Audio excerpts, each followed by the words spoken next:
Міне сөйтіп, Алла Тағала өзі қалаған уақытында Адам алейхиссаламға жан үрлеген кезде, жанды үрлеген кезде Адам алейхиссалам пайғамбарымыз саллаллаху алейхи ва саллям айтқандай, атоса дейді, түшкірді дейді.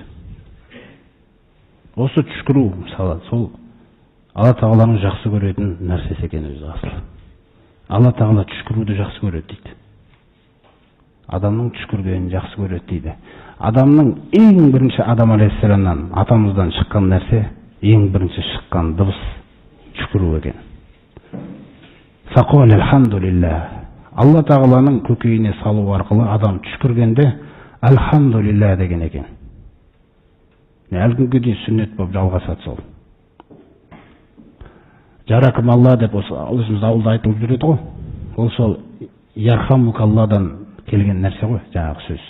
Өзгеріп қалған, яның орнына жығолданып кеткен бізде көбінесе. Мысалы, Юсуф, Жақып дейміз, жаңағы Жүсіп дейміз, Яқуб, Жақып дейміз. Сол секілді. Сол алхамдулиллахны айтты. Фахамидаллаха биизнихи. Сол пайғамбарымыз түсіндіріп жатыр. Алла Тағаланы алхамдулилlah деген кезде адам Алланың көкейіне салу арқылы Алланың қалауымен айтты дейді. Сондықтан кімде-кім түшкірсе, пайғамбарымыздың сүннеті жаңағы мысалы түшкірген кезде ярхамукалла деп айту. Өйткені Адам алейхиссалам алхамдулилlah деген кезде қалалаху раббуху, Раббысы айтты дейді.